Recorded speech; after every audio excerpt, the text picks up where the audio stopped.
while the education teaches us a lot about being inquisitive, being curious, asking a lot of questions, giving a strong foundation of data analytics, etc., the real skill sets are gained from the job role or the specific project that you work on. When a person thinks about a project rather than a particular task, then the kind of resourcefulness that is being shown, the cross-functional collaboration that comes in, the data-driven insights that come in, are just immense. आपको आपकी company he is working on an algorithm. So for example, Uber needs to match you with a driver. That's the core that they do. अगर वही खराब होगा तो business ही नहीं है ना. They should be focusing on building that. Right? अगर Uber को sales की reports बनाने के लिए they are using internal teams, that's a waste of resource. You can buy a Tableau license and just Start dump all using the that. reports on top of it. The good part about raising funds, apart from getting the monies in your bank account, is that you get a very, very solid view of the next 5 years projection. Where would the growth come from? Whether it will be a volume oriented growth, whether it will be a pricing oriented growth, whether you need to add new product lines to your business, or you need to have alternate revenue channels as such. Because you worked on those numbers while you were having these communications with investors? Yes, worked on those numbers, got grilled on each and every number. So you got a lot of time to introspect about it, and the vision then that comes out from your discussions is just beautiful. So Jyoti, the role of a typical CBO should be exactly that, saving your time and energy, preventing rework, and a typical CEO by giving you right frameworks for hiring, right kind of guidance for a product development, website development, app development, what should be the tech stack. So how do you start a particular product? Once you get that guidance from a senior, from an expert, it's where you have cracked the code.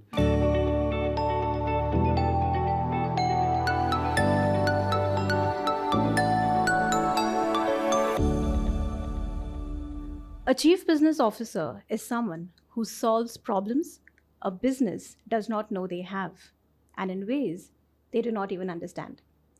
In today's conversation, we uncover the critical role of a chief business officer, from hiring to create rockstar teams at startups, to effectively implementing cross functional strategies, to dealing with the nuances of raising funds. This CXO has done it all.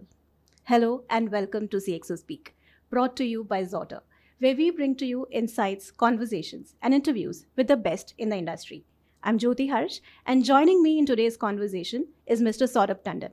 Saurabh carries over a decade of dynamic leadership and entrepreneurial expertise. With a strong background in the consumer internet domain and executive roles, Saurabh has spearheaded impactful projects at organizations like Crystal, Magic Bricks, Grey Orange, and Torrance. His strategic vision and hands-on approach have consistently delivered tangible business results, resulting in accelerated growth and accelerated team ramp-ups. Combining his technical acumen with a deep understanding of business dynamics to drive innovation and to foster growth, Saurabh has developed skills across business strategy formulation, cross-functional leadership, owning P&L projects, process improvisation, and corporate analytics. Join me as I welcome Mr. Saurabh Tandon.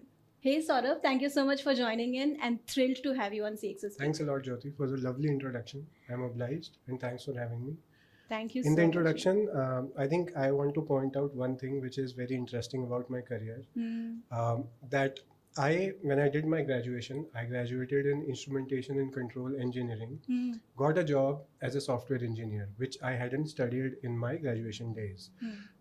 When I did my MBA in finance, I was so passionate about finance, I cleared CFA round 2 as well, level 2 as well. But when I got my first job, I was hired into the strategy department of the business head role. Oh, great. So the point is that whatever I have studied in my formal education, my jobs have always been different from that. The point is that while the education teaches us a lot about being inquisitive, being curious, asking a lot of questions, giving a strong foundation of data analytics, etc., the real skill sets are gained from the job role or the specific project that you work on. So the foundational thing, the education would give you a very good foundational background, but the real skill sets that will be used in day-to-day job operations are given from the on-the-job training. Absolutely. Yeah, that's great, because you've had such an interesting journey. And I was telling Arun the other day, it's like, Saurabh has this experience that I'm sure when you look at it in hindsight, it feels as if it's a movie that there's a little bit of a thriller, there's a little bit of drama, there's a little bit of comedy, and it'd be so interesting to have this conversation Absolutely, with you. Jyoti. Thrilled to do that conversation with you. Yeah, so you've worked on so many, difficult, tough projects, where it involves, navigating tough waters, going into uncharted territories, and it's not easy for everyone to be able to do that, and not everyone is comfortable to get into the unknown, right? So when you hire for startups for your team, what are the attributes that you look at for in a candidate? What is your hiring process like? Because the other day I remember we were having this conversation, and you were so passionate about having a lean team, and being so obsessive about having effective team members to make sure that the growth is accelerated. So tell me, what is your hiring process like? Right. So, yeah, interesting question, Jyoti. I would start by looking at some of the attributes that I really like in a potential hire that I do for my teams. The first is that the person should have a project level approach rather than an individual task level approach. When a person thinks about a project rather than a particular task, then the kind of resourcefulness that is being shown, the cross-functional collaboration that comes in, the data-driven insights that come in are just immense. And these are the people that I really want to be with, want to be part of it. The second good attribute that I like people are being extremely ambitious. When I see people working on the same tasks, on the same roles for years on end, I get jittery. So I really like people who juice out the learning from their current roles, who empower other people to get to their jobs and they themselves move to the next level. So these are the kind of people I really like. They always are looking to increase the circle of influence within the organization, and hence they grow very fast in the organization. So that's the second attribute that I look at. The third is that I like people who are very collaborative in nature rather than being competitive. I've seen extremely good people who are like charmers, they are 100% top performers, but they work in silos. Their approach is to win and not make others win. So thinking a win-win approach for the organization, for others in your team is a must when I look at this attribute. So true. So summarizing, I really like people who have a project level mindset. They're very ambitious and they're collaborative in nature. So these are the three attributes I look at. So Jyoti, to gauge these candidates, after a lot of iterations, I've got to a 4-step process that really works for me in the hiring. The first part of it is a 15-20 minute chat with a candidate, a very, very candid chat, just to see the basic articulation skills, just to see the top level projects that they have done, nothing deep dive on that. Give a context of what the role is, what the organization is about, and a brief about their career ambitions.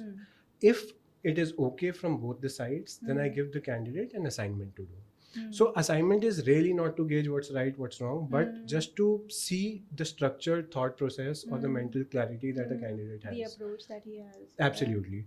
How many variables are being considered? What are is the approach quantitative in nature or qualitative in nature? Are some of the solutions out of the box or everything is run of the mill? So just to gauge this, an assignment is given to the candidate, and the candidate submits us the assignment in the next 3-4 days.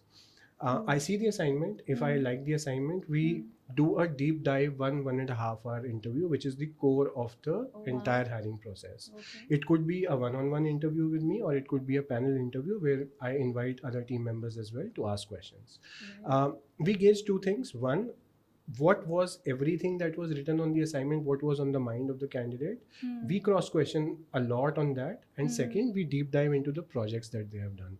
I really look at the outcomes that are driven by the candidate and the impact that they have created. They would have done 50 tasks, 100 tasks, and if nothing was needle moving, that's a red flag for me.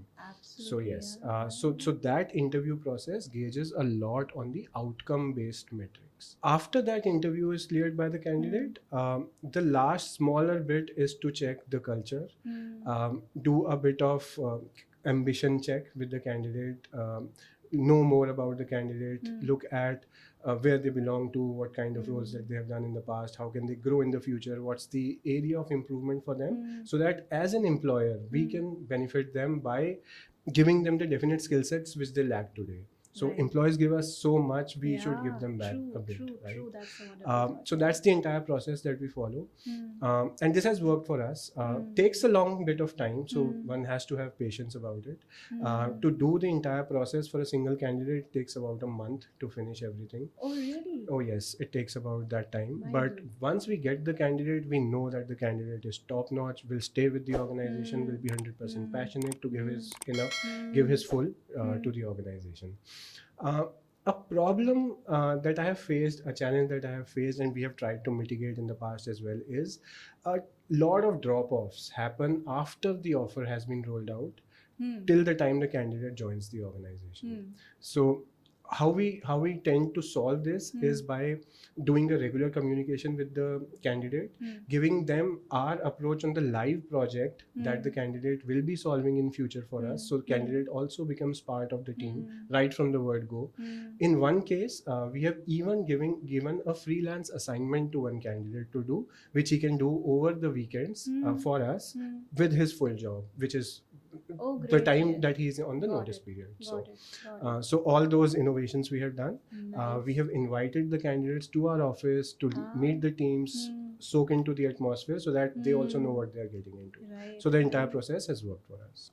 Very interesting, Saurabh. I mean, yeah, it's the entire hiring process that you mentioned is so intense, and at the same time, I believe there's a lot of gamification that you're doing. So just to ensure that the candidates that you have on board, they are not stressed out, or they feel a part of the organization, much before they join it, and it feels like a game for them. What you said is very interesting, because for a team member to be effective, it's very important for him or her to be able to look at the larger picture. So while and at the same time, it's very difficult also, because when you're working on a project and you have team members, you need to be need them to be detail oriented, and at the same time, the person has to step back and ensure that the task that he's working on is in alignment with the project that he has been given, right? So it is tough. So how did you go about and develop the skill? So from, because we know, from being a chief of staff to now being a chief business officer, you've traveled that distance. Tell us, how did you go about and develop that? Yeah. So it's been an interesting journey. As I told you, Jyoti, that whatever I had formally studied, I could never land up a job in that particular domain. So it was up to me to absorb as much as I can from the job role, from the organization. And I was, interestingly, one of the first person to get hired for those particular roles in those organizations. So I had no one to look at as benchmarks. So I had my own part to carve out. When I started off, I used to attend a lot of meetings with the CXOs. The CEO was the part of it. I was the observer in most of them. I used to write rigorous MOMs for on every meeting, so that I understand the meeting better, the things that were discussed there. I used to do my independent research. I used to talk to people around in different teams. What does this mean? What does that mean? How does it fit into the overall scheme of things? Where do each and every team stand in terms of the metrics that are being attained by the organization? So I was doing a lot on my own, just to start with, so that I could absorb into the overall atmosphere. Once I was acquainted with all that, I started doing a lot of program management, project management activities. I used to do a lot of cross-functional collaboration, since I knew that what are the different tasks which are done by different departments that give results. I could do a lot of project management. I could solve bottlenecks. I could talk to different people, get approvals faster. So that was the second step of the journey, doing a lot of program and project management. The third, when this was also juiced out, that was also done very well. So when I had juiced out the learnings from the program management, the project management part, I used to run a lot of independent reviews. Being part of annual operating plan design along with the CXOs in the organization. So that gave me the additional push to know what's in future for the organization, know the projections of the organization, what will work, what will not work. So that kind of work kind of graduated from sitting in the meetings to driving the annual operating plans was something that was part of the decade-long journey that I took. Once I was comfortable with that, I was given in charge of a few verticals to manage the entire profit and loss statements. And today, right now, I'm running the entire vertical as a business on my own. So that's the way I used my learning from these organizations. Wonderful. So very interestingly, to be able to step back and to look at your project as a part of the to be in alignment with the larger vision of an organization. It's actually a reminder that it's not about you, it's about the organization. Yes, that's right. And for a person to be able to do that, it's very, very difficult. And what you've done is really commendable. But then I also wanted to ask you, because you've worked on cross-functional projects, you've interacted with so many functions within an organization, right? So it will be interesting to know the strategies that all of these functions, when they get together, what happens. So when there's a project that involves engagement with so many functions within an organization, what is the strategy that you adopt so as to ensure that all of this runs smoothly? Yeah, right. So Jyoti, multiple things. The chief thing that we do is to kind of get everyone together, stitch their KRAs, KPIs together so that they add up to the organization goals. Make sure that everyone is outcome driven. Make sure that goalposts are not shifted often. Make sure that a milestone is not taken as an outcome. Most of the times we feel that we have completed a particular task, a milestone, so that our work is done. But finally the organization got nothing out of it. So we don't take it as an outcome oriented task, right? Wearing the devil's hat, if something hasn't worked for you last year and you have included in this year's annual operating plans, why will it work this year? What changes are you doing? What different are you making? So wearing a devil's advocate hat, stitching the KRAs, KPIs together, doing independent research so that you can also add value to the work that the other departments are doing is something that you do as part of program and project management. Then you create a lot of dashboards at the CEO level so that in one shot, the CEOs know which projects are working for the organization, which projects are lagging behind. Then you do the one-on-ones of those teams with the CEOs at a timely interval so that there are no shocks or surprises at the end that metrics are not being met. So that's the entire process. Right from creating those Excel sheets to devising an R&R program for teams who have done very well. So this covers the entire plethora of things. Saurabh, you've worked with so many functions within an organization like sales, web development, product development. Tell us about those experiences. What goes into those projects? Yes. So Jyoti, I'll talk about three important functions I've worked with. One is sales, one is product technology, one is category development. For sales, for the context, I'll clear that there are two kinds of sales which are done. Usually for a B2B organization, most of the sales is done feet on street. There are people on the ground who actually crack the proposals because the ticket sizes are big. For a B2C growth, especially for consumer internet businesses, these are more product driven. So most of the sales would happen online, but we have support functions like a telecalling team or emailers, supports, etc. to improve conversion on the abandonment rates. So that's the context of sales. The gap that I've seen in almost every organization I have worked with is that the product knowledge or the service knowledge which is being conveyed to the sales team that's very ad hoc in nature. There are no set processes to provide those trainings to the sales teams. So trainings are very ad hoc. The collaterals that are there in the market for sales team, they are very ad hoc. They're mostly authored by people who are in product or technology. While a sales guy, for a sales guy, the collaterals should have a lot of instructional design built in them, because their mindset, the way of understanding things is very different from the one Right. how a product guy thinks. Yeah. Client collaterals are almost missing for everyone. So most of the times the sales collaterals will be used as client collaterals by these people. So that's missing. If there is any grievance raised from a particular client, since the sales guys have a shallow knowledge of the product, they are not empowered to solve them on their own. So they'll send it to the teams, internal teams within, which will take its own sweet time. There's a back and forth happening. That process, even that process is not defined. The SLAs, etc., is not defined. If they are defined, they are not adhered to. This is what I have observed. So having a very structured, process oriented approach to the entire sales enablement process is something that is required in most of the organizations, and this I see as a major gap today, because of which the sales teams don't attain their full potential that they should. So how I have, or my team has tried to solve this in previous organizations, is that we have created a dedicated training calendar for the sales team. So this does not just include the product knowledge, which is the major portion, but then a lot of lessons on negotiating better, pitching better, dressing better, having good postures. The soft skills and the hard skills both are part of those training calendars.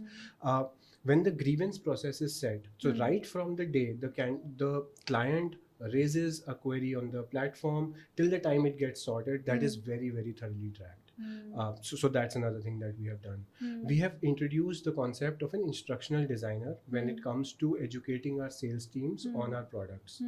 So instructional design is nothing but a very, very analogy based, story based way of finding solutions, way of explaining things to anyone, so that when the sales teams are well equipped to understand that, clients are also well equipped to understand that in detail. So the communication becomes absolutely better, and they relate to the overall product so much better without any technology jargons. Absolutely, yes, Right? yes. So that's one. The second insight or observation that I have is, right from top level, a CEO level to the entry level account manager, everyone is asking the same question in the reviews of sales guys. So for example, a team leader would ask, what was the business yesterday, what was the business last month, what's not working for you. A regional manager will ask exactly same questions to a team lead. Business head will ask exactly same things to the regional manager, and the CEO will do the same. There is less emphasis on the qualitative insights that a sales guy has while he's the front face on the client side. So in any team, in any sales team, or in any organization, there would be certain people who would be achieving their full targets. There would be some laggards as well who would be achieving less targets. What's working for the highest top performer, why can't that be institutionalized? Why can't that be documented within the organization? Why can't we double down on those particular efforts which are yielding result? But that kind of brainstorming, that discussion, no one finds time for. It's the most important to do, but during your day-to-day operations, it gets the least priority because it's not numbers driven. Right. So that's one insight that we have got. To solve this, what we were doing was, we were setting the name of the review differently for each and every review that we were doing. So some reviews were focusing on the career aspirations of the sales guys. Some reviews were focusing just on the best practices that anyone has across the nation, and that could be listened by all the other sales reps, and they can adopt the same. We were listening to the grievances, the problems that the bottom performers are also facing. Maybe because of certain client issue, because of certain difficult kind of clients, we aren't able to service that particular client. How do we solve that through our product? How do we do those product iterations to make sure that that last mile client is also catered to? So we are doing all that. Wonderful. That's incredible work. I mean, and another thing in reviews, Jyoti, is that numbers are good. They should be talked about, but not in every review. Some of the reviews can talk about daily improvement and daily progress in collaterals, in training, in negotiation, in scripts. So in a way that you get to the root cause of a particular problem and you solve it for the long term. The finer details. Absolutely, which get missed in these kind of reviews. True. Whatever good that you are getting it, document it, institutionalize it. This is how it works. Another thing is that till the time you own, as a sales guy, you should own the P&L statement of your client. If your client is benefiting, then you will benefit. Your client can benefit in terms of revenue or cost optimizations, having higher profits. This is the case when you will benefit as a sales guy as well. So the key for any sales guy is to own the P&L of the client. If the client benefits, the sales guy benefits. The client can benefit from having higher revenue from your products and services, from cost optimization from your product and services, and having a better profit. So in future, all the orders will from that client will automatically come to you, even if you don't do follow-ups. Because you have built that trust, you know that you are genuinely caring for that particular client, and this is how the modus operandi of a sales guy should be. Right. That goes a long way in creating, that legacy that lasts for a very long time. Absolutely. True that. Yeah. So I've worked directly, indirectly with a lot of product technology teams, and when I say product technology, it means a web, an application that we have developed and launched. So that's the context I'm talking about. The first insight, Jyoti, is that there are two kind of work for every tech related organization. One is your core functionalities, features, which is more proprietary to you. I'll give you an example.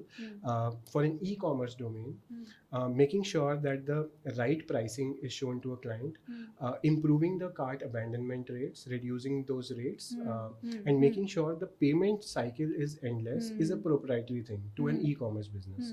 A marketplace which makes a buyer and a seller meet, the proprietary work is on the algorithm, which should be robust enough so that relevant buyers meet relevant sellers. For a Netflix, for example, a proprietary thing would be to create a absolutely stunning content for every kind of user that's there on your platform and personalizing their experience. So that's proprietary core, which differentiates an organization from the other organization. Right. Some kind of work within an organization is non-proprietary. So let's say we talk about some CRM tools that we build for the sales team or the marketing team, for the telecalling teams. We build some schedulers. We build some customer grievance bots. That is non-proprietary work. That work is to support your overall business, right? I tend to see that organizations spend 30 to 40% of their bandwidth in developing non-proprietary products, which are easily available in the market. Somebody else whose core business is to create these kind of solutions is already present. They have worked for thousands of hours to create that product, get feedback from the market, iterate on top of it. Why can't we just buy that product and use it, since it's not proprietary to us? It doesn't impact our core business to a level that our our most major features and functionalities should. But we tend to spend a lot of time. We are trying to reinvent the wheel. Absolutely. And even after reinventing the wheel, the problem is that we'll never reach the level to which these other players are in the market, because that's their core business. Right. They've done a lot of R&D over there and they have cracked all the problems. I think they are also capable of giving us those customizable solutions. Yes, and they come up with newer versions every 6 months, every 1 year, which can help us a lot in terms of features and functionality. So why just build them, which is I think is a waste of resources, waste of budgets within the organization. And if you look at the cost as well, in the long run, this solution is even not cost effective as well. So the organizations don't gain a lot by working on these non-proprietary tech solutions. While we are very close, very passionate to our product, so we want to build everything on it. But I think a more effective strategy is to just work on the core that we have. 90%, 95% bandwidth should go in that, and 5% in the non-proprietary. It's all about where do you want to keep your focus. Absolutely. Absolutely. अगर ऐसा है कि customizable solutions available है, ready to tweak and use, that's the option to go for. Otherwise, जहाँ हमें लगता है कि हमारा स्पेसिफिक कुछ होना चाहिए जो अवेलेबल नहीं है, जैसे एल्गोरिथम है, आपको आपकी company he is working on an algorithm. So for example, Uber needs to match you हाँ, with a with a driver. driver. That's the core that they do. अगर वही खराब होगा तो business ही नहीं है ना. They should be focusing on building that, right? अगर Uber को sales की reports बनाने के लिए they are using internal teams, that's a waste of resource. You can buy a Tableau license and just Start dump all using the that. reports Yeah, on top yeah, of it. yeah, So वैसा. So that's Yeah. the point. The second product technology insight that I have is more nuanced. That I have been bitten twice with this problem that I had, and I had to learn it the hard way. We were trying to build a solution very fast. We wanted to start developing through an agency model. So we'll outsource all our technology, all our development needs to a third-party agency till the time we find a reasonable candidate for that. We were deploying this kind of strategy. So the agency. So once we get the candidate, once the candidate is also in-house, you're working with the agency also, there's a lot of coordination work involved. The code quality between the two parties is not consistent. There's a lot of shifting of tasks that I will do only this guy can handle this portion. I'll give you a very, very relevant example which we just faced right now.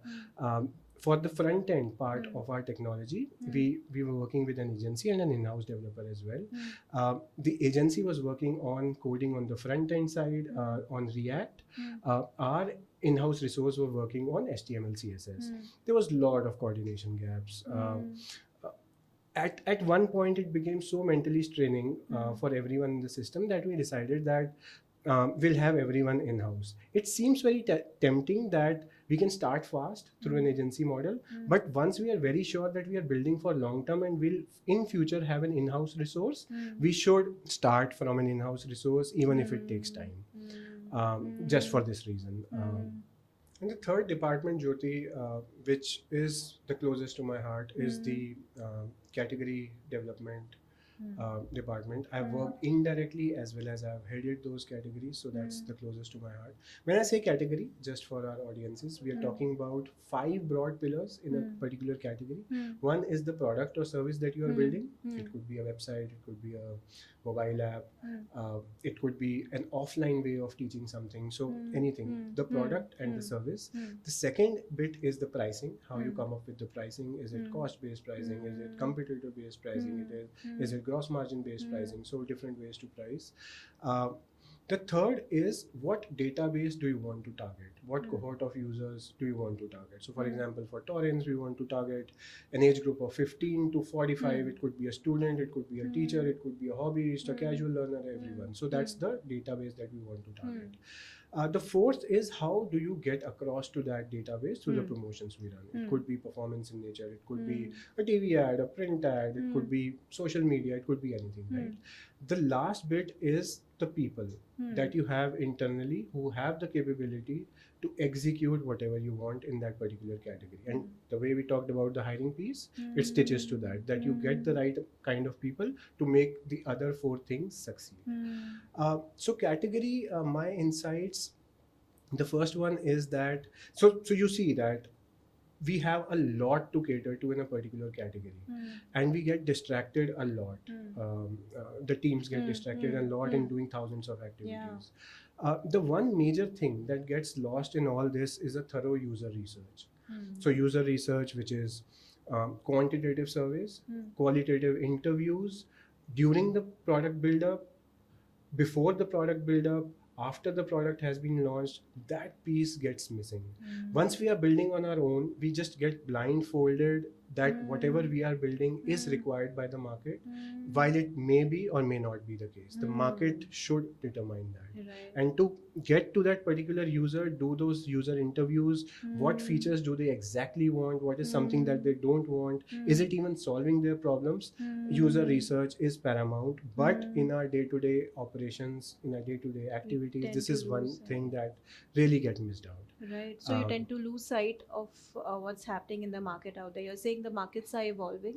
It's very important to be able to gauge what's happening in the moment right now. Yes. To be able to implement or integrate that in Overall whatever product. you're, Right, got it, right. yeah. And it's very, very essential to get outside in perspectives coming in. If you do this on a daily basis, you are biased that whatever you are building is the best in the market. True that. To get those outside in perspectives, a user research is very much required. True, So that. one insight is that. The second is that since we talked about so much to do in a category. So for example, at Torrance, we recently launched a minimum viable product. While we have the full product roadmap for 200 plus activities now, after the launch, which activities get prioritized first? We can do all of them if we want to blow up our budgets. So we can, if we have infinite budgets, we'll hire people to do all 200, but then we don't have that, right? We prioritize a lot basis what metrics does every feature functionality impact on our roadmap, what percentage of users will take the benefit out of the effort that we are making, and what's the bandwidth and timeline that gets executed in delivering that particular feature. So once you have these three in place, a feature score is created. You are very, very objective then that this particular line item is getting 10 on 10. So this should be taken up first. The other line item is taking 2 on 10. We can do it 7 months later. Most of the times, if we don't have some such objective frameworks in place, we tend to get skewed in favor of people who present their ideas, who present their solutions in a better format. People who speak less, but their ideas are beautiful, we tend to take that into the back burner. That happens. So a feature score, an objective feature score is very much required when you're creating a prioritization framework. True. Yeah. So Jyoti, as you understand that there are a lot of different verticals and functions that are to be looked at when you are heading a vertical, whether you're heading a business, and you tend to also get lost in the ocean of these tasks, right? So for oneself also, one should have a mental model in place to prioritize these things, and this prioritization has to be very, very objective in nature. It should align with the mission, vision of the organization. It should align with the goals of that particular quarter, particular year, and then only those tasks should be taken up. So I would, for myself, I maintain a sheet which talks about top 5 priorities for the next 3 months, and I have a relentless focus on those 5 things for the next 3 months. When I do that, I'm totally focused on that. Distractions do come and go, but they don't take a lion's share of my time during the day. So this is the way I help execute the most needle moving tasks all the time. Wonderful. So as I was listening to you reminded me of this mythological stories that we hear. कि अच्छा हम you tell Lord Hanuman कि we need to find Sita, and he what he does is he does the impossible. He crosses an impossible ocean and he finds Sita. Okay, you tell Lord Hanuman कि we need Sanjeevani, and even if he finds it impossible to look for that jari booty, what he'll do is he'll get the entire mountain. So what he's doing is actually solving the problem. So I believe what you do day in, day out, without even realizing, is that you're solving so many problems. Yes, and solving them effectively, not blowing the budgets. That's the most important way to look at it. For me, frugality is my top value that I value. True. So it's like, I think every CXO has a superpower, and I think that's what leaders are all about. Sure. Yeah. So Saurabh, you've been a part of a very important part of startups and from the business team. So there's always this buzz around fundraising happening. Okay, whenever there's a fundraise, what happens is congratulatory messages drop in. It becomes a big deal, and it is a big deal because it's a big deal to be able to convince the stakeholders that your organization is credible. It's a big deal to convince your stakeholders that your organization is strong, right? So tell me, what are the nuances around raising funds for an organization? Yes, and as you rightly said, these days the word startup is correlated with the word funding. I have a slightly counter view on that. My point is that one should raise funds when absolutely necessary. Why I say this is that if you have a product market fit, if you have a minimum viable product, then raise funds if you don't have funds to take it from a 0 to 1 level or 1 to 10 level, right? If you are established in the market, you are unable to break the duopoly with another strong player, then raise funds. If you want to scale up to different geographies, even globally, then raise funds. If you want to come up with new products, alternate revenue channels, then raise funds. Raise funds only when it's absolutely necessary. And the problem with this raising fund period is that those 3-4 months suck the top management up fully in terms of bandwidth. They distract them from the day-to-day operations of the organization. Your entire focus just moves to raising funds. And why I say this? Because it involves a set of very long, tedious, challenging processes. It starts with finding an investment banker. It starts by writing financial memorandums, information memorandums. You create a lot of data books. You day in, day out meet a lot of VCs. They have a set of queries that you need to address on documents after a thorough research. You build a lot of data books, the kind of data that you have never seen before. That kind of data is also analyzed. You do a lot of due diligence once everything is going good.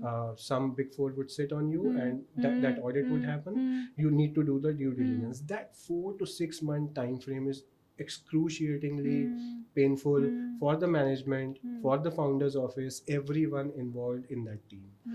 So do it only when it's absolutely necessary. It makes sense to you.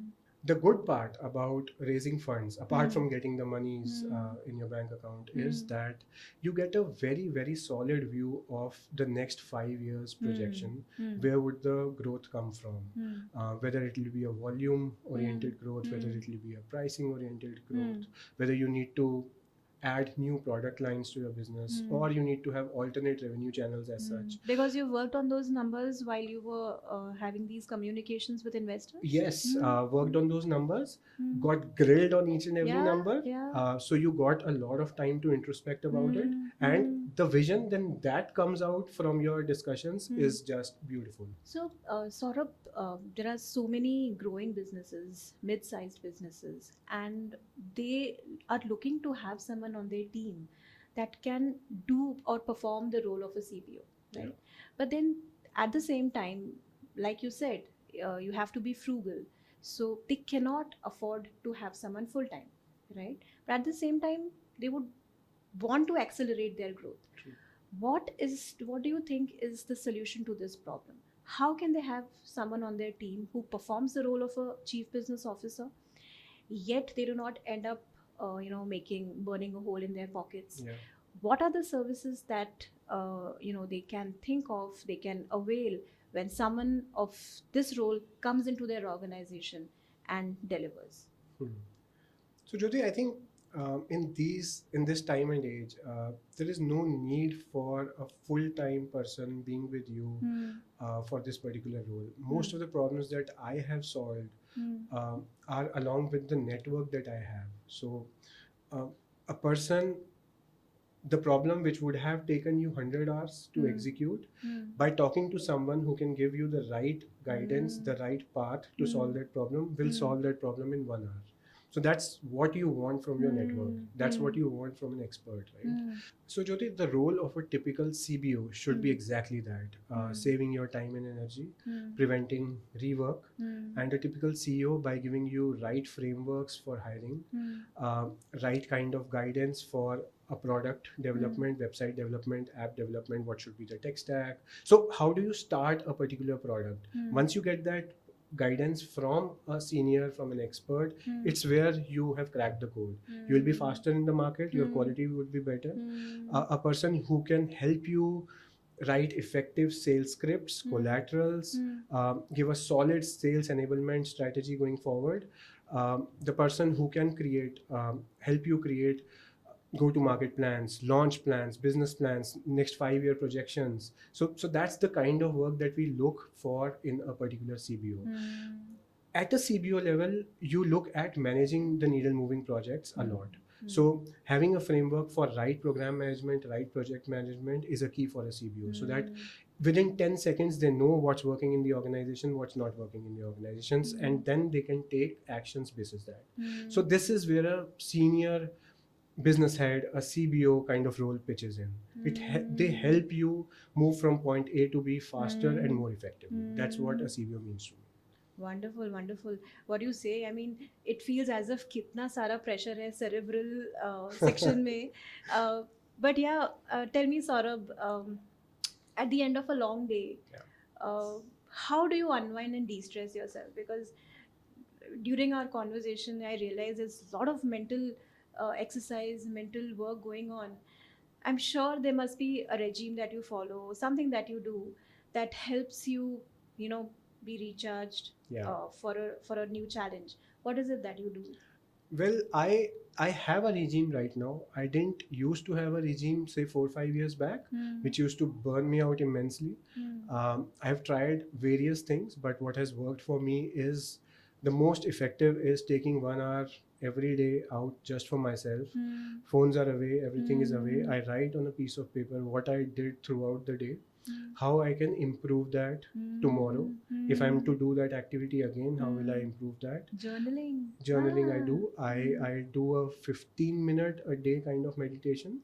It's divided twice, 7-8 minutes in the morning, 7-8 minutes at the night before sleeping.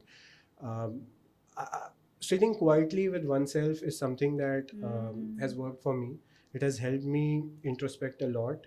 It has helped me slow down my day as well. When I was not doing that previously, I could never make what I was doing throughout my entire day. What were the key activities? Where was I wasting time? What were the distractors? Where was the noise coming from? Where was the actual content coming from? But giving that 1 hour to myself every night has helped me a lot. Wonderful, wonderful. I think our viewers will gain a lot from this. And yes, this was a fun conversation, Saurabh. Thank you so much for joining in. But before we call it a day, here's a fun question. This is a tradition at CXO Speaks. So here's a fun question for you. हमने team hiring की बात की. Yeah. So the IPL season is on, and suppose you have a team of your own. Say Saurabh's superheroes. Okay, who is that one Indian player who's going to be a must on your team, and why? I maybe gather my thoughts a bit, because the first name that usually comes to your mind is an MS Dhoni or a Virat Kohli. Fantastic people. But since you said it's a fun question, let me think more about it and make it fun. I would love to have Dinesh Karthik as part of my team. Okay. The guy who has seen the lowest in his life just 2.5, 3 years back, and now bounced back to where he is. Very, very dependable. Not at all egoistic.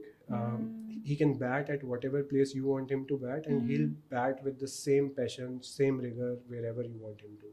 He is, I find him extremely collaborative. A high level of a team player. He would keep talking to players on the field, kind of motivating them. Whatever his strategies are, he would kind of keep telling them to everyone. And he's very humble, down to earth. Never seen any loud celebration from him. So that's my pick. I think Dinesh Karthik would be the one on my team. Yeah. Really. I think he plays the gentleman's game. Absolutely. Yeah. And reminds me of the conversation that we were having. I think he's just the candidate you hire in your absolutely, teams. Yes. I was thinking from that lens. He's ambitious. He's project oriented. He's collaborative. So wonderful. And it also reminds me of this quote by Bruce Lee. Be like water, my friend. Oh, absolutely. So yes. I think that's what is needed from every leader. Yes. That's there in from a person in an organization who's leading teams, and I think every person for that matter. Yeah. You know. Yeah. So be like water. Yeah. Be like a river. Yeah. A river reaches its destination without a GPS all the time. True. Yeah. True that. Traveling long distances. So be like water. Be like river. Very well said. Wonderful, wonderful. Thank you so much, Saurabh. Thanks a lot, Jyoti. It was wonderful having this conversation with you. It was an absolute treat. Thank you so much for joining us. Thanks a lot, Jyoti. Thank you. For everyone who's tuned into this conversation, to know more about Zawter, log on to www.zawter.com. Do not forget to follow us on LinkedIn for professional updates. You can also follow us on our other social media accounts, the details of which are there in the description box of this video. This is Jyoti Harsh, signing off for now. We'll meet again in another conversation. Until then, take care and stay blessed. Thank you.